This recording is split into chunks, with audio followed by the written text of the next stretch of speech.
Hey guys, welcome to Beyond the Headlines with Chris and Angie. Today we're going to be talking with Alex Tanner. He is someone who is actually on a more local department by us, who wrote the Angry Young Fireman for Firefighter Nation. It was actually his first article and it got a lot of attention. It was a great article that I think that a lot of people can definitely relate to, especially those new oncoming firefighters who have a couple years of experience, really passionate people who let some emotions get in the way of some reason, I guess. Yeah. So let's go ahead and talk to Alex. Alex, there's a couple things that I would like you to go through first before we get into that article. If you could just give a good background on your fire service career, kind of what position you're in now, and then what led you to write this article. Yeah. Well, first off, Chris, Angie, thank you for having me on. It's really nice to be able to talk about something that, I care about. And I put a lot of heart into that article. So I appreciate you both for having me on.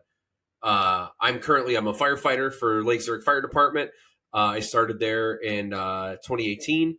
I got started in the fire service in 2010 with the Antioch Fire Department. I was a volunteer, worked my way up. I left there at the rank of lieutenant, and I'm a second gen, so I also grew up around the fire service. And because of that, I had a pretty good foundation of some of those traditional things. And I had some pretty strong opinions of what I expected the fire service to be from growing up around it. So that's kind of my background and where I came from.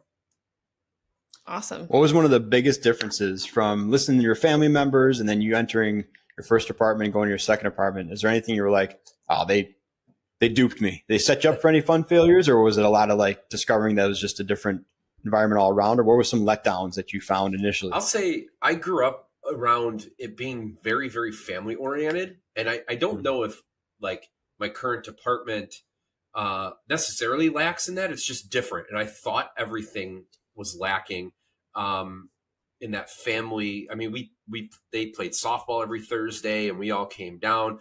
And if there was ever a problem with family, everybody was there. And I didn't think my department was like that, but they are, just in a very different way. It's not quite the same as it was. And then being a volunteer, I mean, it was a community fire department. I grew up in the town and worked for that fire department. So everybody was local. Everyone was doing things together. The living radius was tight because it had to be, because everyone was paid on call. So it's just kind of evolved. I did feel duped at first when I got hired traditionally. I really thought it was going to be different than what it was. And that really contributed a lot of resentment, which then became anger, which, you read through my article, through the things that I experienced, the anger just stayed, and I lacked the understanding of everything. Well, I, for one, will be a yes vote when you introduce residency in your department now, so you get that family contingent back.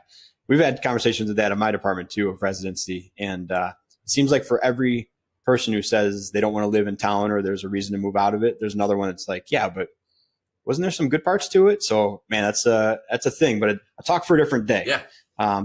Ange, what do you want to talk about with this article? I mean, even just what you just said with feeling duped in the beginning, I will say that is probably one of the biggest conversations I have with a lot of people who went through even fire science with me. In the beginning, you're sat down, you learn, they teach you that it's all about family. And I'm first gen, so I was never around any other firefighters in my family or anything. So I didn't really know. So when I was sitting in class and learning how it was like family oriented, and these are people that are your second family, and like you get these brothers and sisters and people forever. And it wasn't like that. No. I was like, what's happening? And then bunch of weird uncles. I have to, even now, I mean, 5 years in, even now, I held a resentment. I still hold You resentment. sure do. And because we have these conversations all the time, because I'm always going to him because he has so much more experience and he's been in for so much longer than me. And I have to almost be like, he has to bring me down to no, this is really how it is. It isn't like that anymore. Recently, I saw someone on a hazmat incident, and we actually had this conversation. And he was like, that family, whatever orientation stopped happening, like, I don't know, probably 10 years ago. Like, I was like, what is going on? Though, but my son was sick this last year, went through some really, really horrible stuff for my family. And he's fine now. He's on the other end of everything. But people that did not like me at all and were pretty vocal about it, they showed up in that moment, right? Yeah. And Oh, so that's awesome. that's where I say, like, now I can look back with some perspective that it's just a little bit different. I think what happened was we became cliquey. Like, fire services became cliquey, and they just never connected the cliques together, you know? And it's usually where people live, unfortunately, like the residency thing. But so you'll have like my department is literally on the border of 2 counties. So you have people that live in the northern county and people that live in the southern county. And that seems to be the groups that they hang out with, but it still exists. It's different. Maybe you just have to look for it differently, or they just show up when it really matters, and you got to accept it as that, right? You know, we talked about that in one of our recent Tailboard Talks episodes of, like, sometimes you just got to let it be what it is, and you take your wins where you get them. So if your department gets together at Christmas and Thanksgiving and once in the summer, then you just make those good times. And but to sit there and feel resentment because we're only getting together 3 times, or I wish we could do more. Yeah. It kind of puts a damper on those good times instead of just being like, this is what we got. This is the relationships we have right now, and let's just make the most of it. So there's a lot of perspective in that I think is important, but I'm sure that leads into a massive part of your article, right? Of gaining that perspective. Yeah. I mean, I had the realization when things were not good. The opinion of me was, I mean, I'm sure nobody on the department would have said that I was a bad fireman. You know, that was not in question. Like, I've been pretty plugged in the entire time that I've been in this job, and went to tons of classes, learned plenty of things, rubbed elbows with some awesome people. And, you know, I came back and my delivery in that was never good. And it didn't matter how good of a fireman I was. I didn't have any personal relationships at that point. And so, like, I realized through reading some different books and some things that, like, if I want brothers and sisters, I got to treat them like brothers and sisters. And that was the problem, is I wasn't. And yeah, people are going to find ways to not necessarily reciprocate that. But, like, even just yesterday, I came in for shift. I'm always shift a half hour, sometimes 45 minutes early. And a call comes out, an ambulance call, half hour before my shift change. But I'm there and I'm changed. And I go look for the guy that just worked. And I'm like, hey, I got you. Like, go home. And he's like, what? I'm like, yeah, go home. Like, I'm fine. I'm going to be here for 24 hours. I don't care. Yeah. And like, he texted me like 2 hours after that, like, dude, thank you. Like, I didn't know people still did that kind of stuff. And it's like, when you, like, that, him and I have had a great relationship, but at the same time, like, we don't talk that much. But when we're on shift, we're fine. We used to be on the same shift together. And just like a huge text message, like, hey, like, I appreciate it. I was going camping with my family. Like, you didn't even hesitate. Like, those are those moments, right? That, you know, you can have a little impact that really improves your, I don't know, your status within that social hierarchy, right? Sure. Little things go a long way, especially when you're being caring towards a person. You talk in your article about burning relationships. So when you become this person who comes in with all these opinions and you're angry or you're passionate, and you talk about how it's okay to be passionate and be angry, but there's a point where you end up burning relationships. Can you, like, elaborate a little bit on that? Like, do you have any stories of even with yourself? I mean, everyone loves that burn the ships mentality to us. You know what I mean? And you know, there is a point, I guess, where you maybe have to do that, but it's not for everything. So I remember we have I speak of it in the article, like, we have it's called a force matrix, and it's essentially like a peer review. And a group of firefighters and lieutenants sits down, they evaluate all the candidates for the promotion, and they rank them, and they've got to agree. And there's, you know, a whole process behind that on, I don't remember how many subjects it is, but regardless, they go through the whole thing. And one of my mentors was like, hey, you're probably going to get hit hard on this because of the way that you talk. And I was like, well, months before it happened, I'm like, yeah, it's fine. I sleep in the bed I made. I can't fix those relationships now. Like, very, like, looking back arrogantly about it. And it came out, and I was dead last out of all the candidates. They ranked me the worst out of everyone. So, like, my skills didn't matter. The education I had didn't matter. You know, my performance on calls didn't matter. None of it mattered because of the way that I treated people, or that the perception of how I treated people came across. And so, I was, again, like, well, I don't really care what their opinion is of me. I think plenty of people say that, like, I'm doing the right thing, so I don't care what these people think of me. And to a certain extent, yes, there's some freedom in that, but that doesn't mean you justify the way you treat people with it, right? Like, you still have to have people to do things with. You can't just burn all the bridges and think that everything's going to go just fine. It doesn't. I can tell you personally, it does not go fine. Like, it just does not work. Well, okay, so how are you treating people? Because now I'm like, well, what were you doing? So, like, what was coming off really bad that made them not like you? So I have a pretty blunt delivery in things where if something's wrong, I hit it with a sword instead of a shield sometimes. You know what I mean? Okay. I was always willing to fight things that maybe didn't make any sense. Like I went to phenomenal class. If anybody gets a chance to go, Writ Under Fire is taught at the IFSI campus here in Illinois. Fantastic class for Writ. And when you go to it, it's transformational. Like the things you learn, the skills you get. And so I came back like validated in all that. And one of the issues we had was the Writ pack and how we set it up. And I was going to, change some things. And I had real practical experience in those trainings, which are live fire, live victim training. So it's as legit as you can get it. And, realized, hey, our Writ pack should be this. We need to do this. Then I went through this. And one of the guys was like, well, the manufacturer says this. And I was like, well, the manufacturers never pull anyone on an effing building. Who the hell are they? Like, this is what we should do. And he was on the SCBA committee and basically like told him he's an idiot because he never went to this class. You're wrong. I'm right. Go take a class. Like, I'm sure people say things like that, myself included. And like, there's definitely a better way to have that talk. And so I ended up going to another class that IFSI does called Leadership Development and Decision Making. And they basically put you in groups and you talk about your opinions on things. And they throw grenades on purpose because they want to see what your unconscious biases are.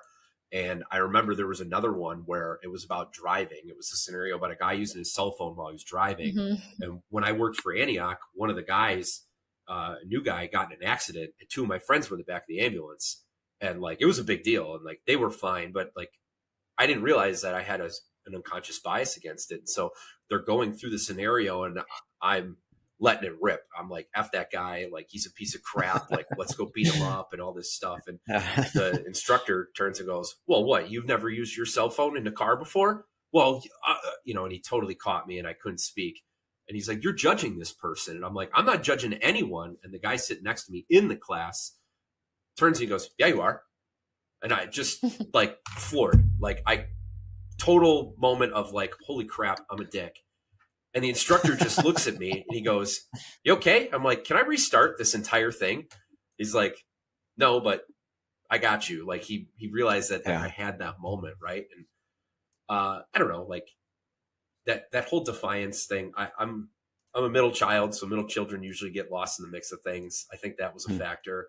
I was a punk rock kid sneaking into punk rock shows and, Screw the Establishment and all that other stuff. Like all of that just played into how I approached people. When I worked in Antioch, it didn't matter as much because everybody was super aggressive and we all tried to get our full-time jobs. And, I had a nickname when I was a lieutenant. It was Tough Tanner. And I used to wear that as a badge of honor, but now I look back and like, maybe there were better ways to handle things. Sure. And maybe I burned relationships that I didn't even know I burned. You know what I mean? So what gave you the confidence then to not push so hard, but still believe that your objectives or your goals were going to be met? Was it just understanding the timeline of this thing and that I got 30 years to figure it out? Or was it that not every no is like a complete failure and we'll get another crack at this at a different angle? Like, what was your determining factor changing that mentality to less of a confrontational one and more of just like a fostering change one? Children. I have 2 kids.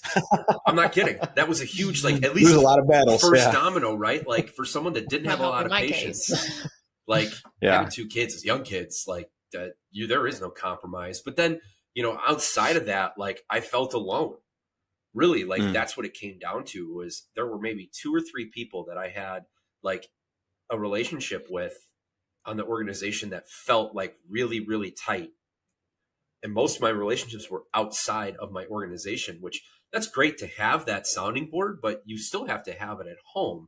And that loneliness is brutal. And it makes you worse because now you resent everyone for not liking you. And now they don't understand me. And so it just compounds and compounds until, I don't know, you hit a point and you don't, I mean, again, I'm not here to make friends, all those other quotes that you hear, but ultimately, like, we're here to be brothers and sisters, right? So you have to either you figure it out or you don't, and then you retire an angry jerk. And I've watched plenty of people retire as that and go out hating everything. And like, I didn't want to end up like that. So you got to take your ego and kill it and figure out from there. Yeah. So you burned relationships. Did you ever get those relationships back? I mean, once you like, you know, we come in, we're angry, we burn these relationships because we don't realize that our passion is getting in the way of things that are super important, right? Yeah. And so we end up burning our bridges, we ruin our relationships, we feel alone, we feel outcasted.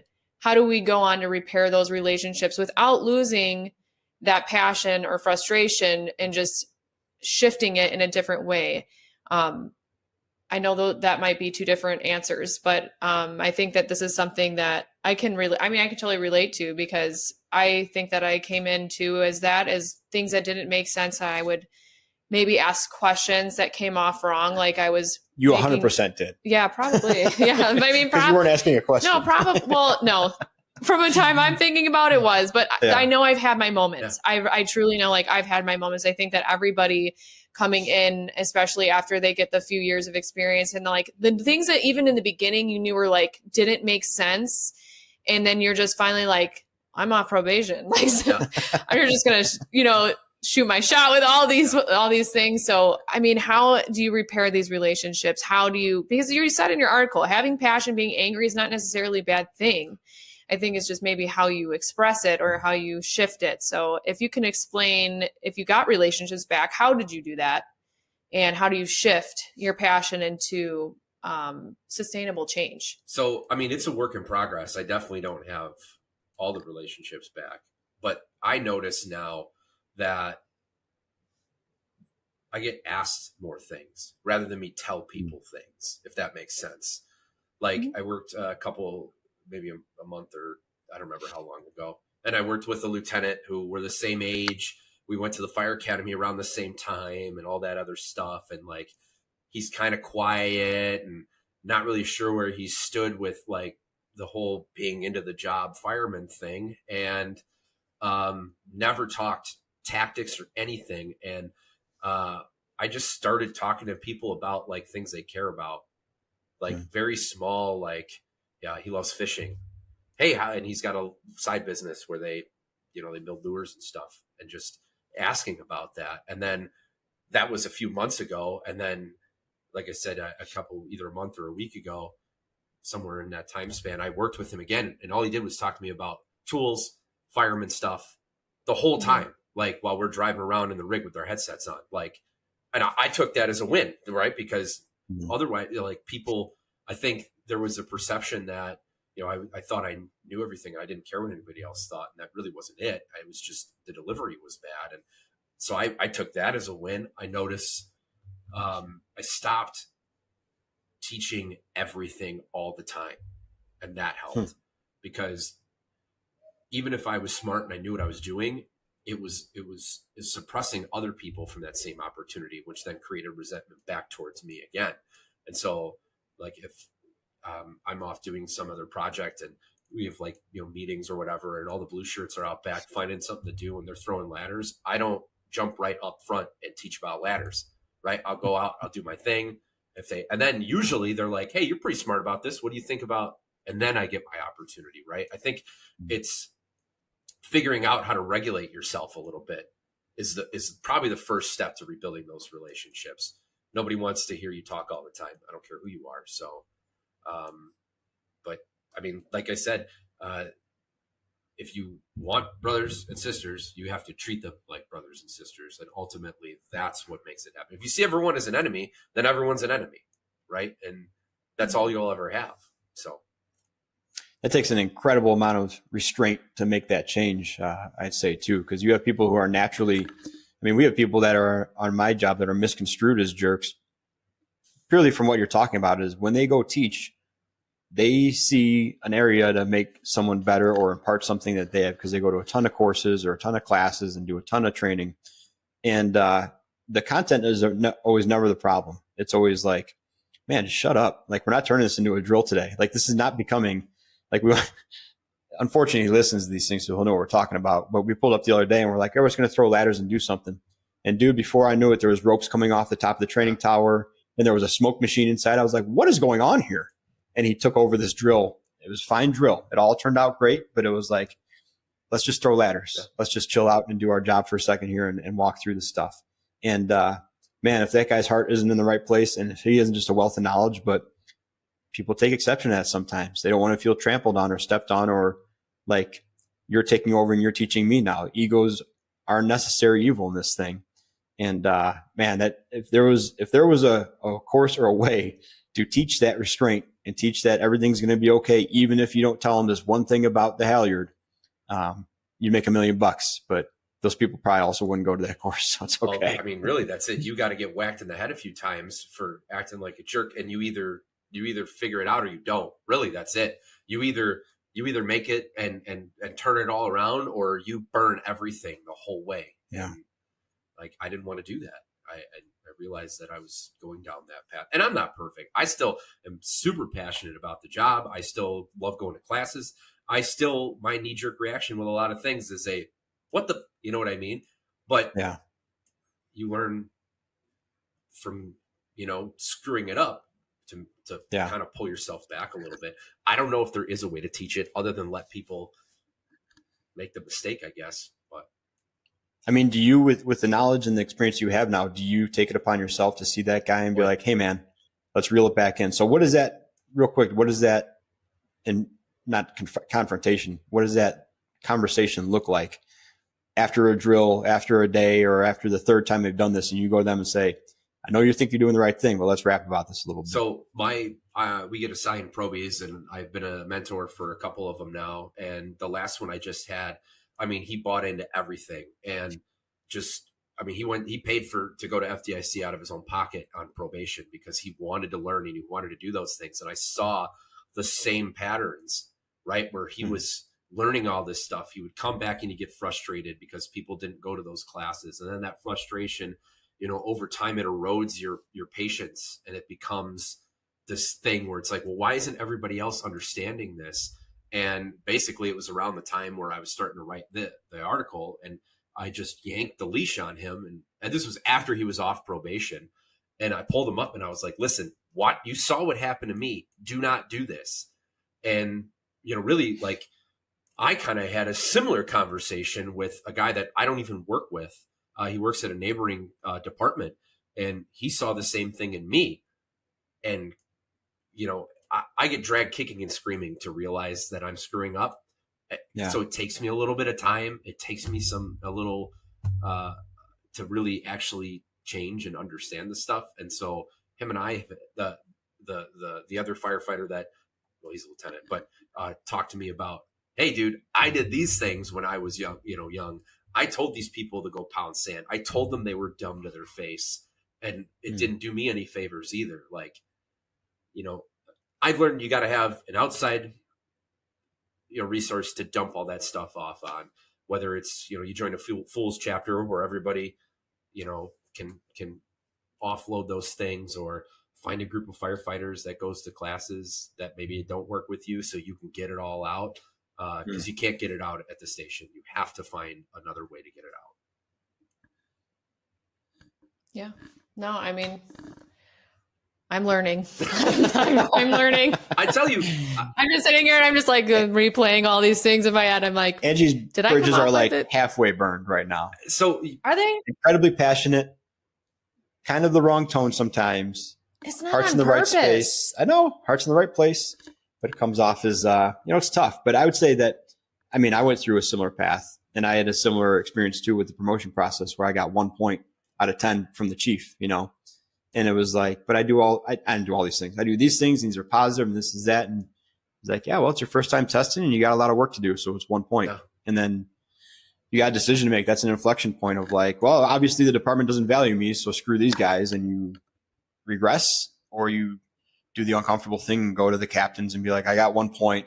Please beat me up for 5 minutes and tell me how terrible I am so I can be better. And you start the reanimation tour, you know. And but I would say that, man, over 3/4 of the leaders or the informal leaders or the influential people in the department have probably been down this path. I think it's a far more common path than we know.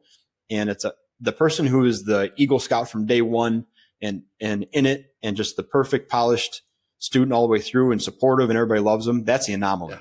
But I think we look at that sometimes as like, oh, that's what you should be if you want to get ahead. But the vast majority of us with these strong personalities and ideas and feelings, it's going to be a longer, more difficult road that you have to almost have a redemption story with, because that's what that attitude brings. Yeah. And if you can polish it, you're going to be better off in the end, and so will your department. But man, it's this far away from turning into a total jerk and going the opposite direction, like you said. Yeah. I think too, like when you let that anger overcome you and stuff, you do get in that attitude, just like you said on your article, like that basically like you're not here to make friends, right? You're here to do your job, or that's like a repetitive thought. And I think something I've learned is the truth of the matter is, especially with things that come up in personal life, I do need the people I work with.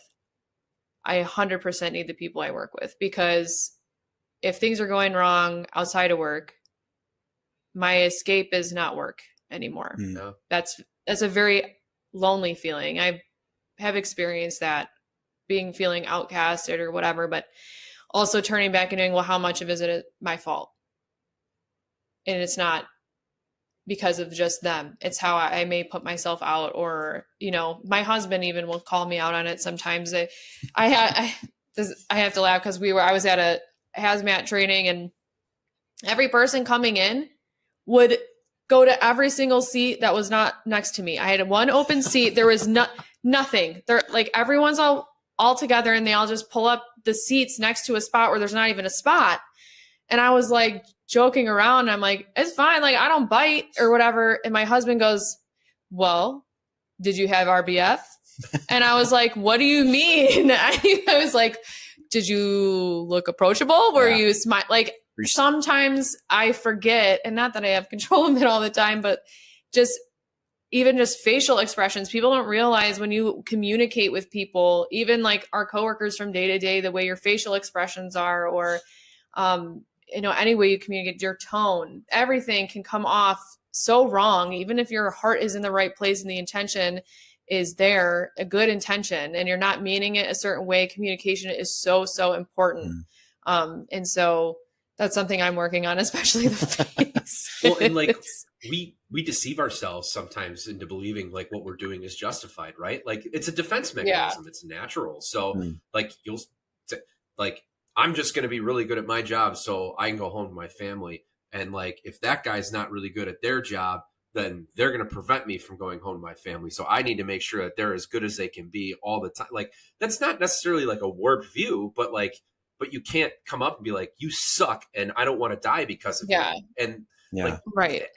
Even though that's what you're thinking, and that's okay. Like, I'm not saying you can't think that, but you kind of like, as I went through like talking to people, I ended up speaking with Anthony Castros, and I can't remember if I talked to him on my podcast or just off the cuff something else. He had a similar experience where like he would I think maybe I just saw him speak not too long ago, and maybe he was telling the story, but like you want to unleash sometimes on these people, but it doesn't do you any good at the end of the day. You haven't solved anything. Nobody wants to change when they're being yelled at and told they suck. Like it doesn't, you have to find a different way to do it. And the article I reflected, I try to, when I make way too many references to movies and things like that in life, and I connect it, and it drives my wife nuts. But the song, the Billy Joel song, it's literally written about a guy that was a stage manager that was a prick to everybody, and he had to fire him even though he was good at his job.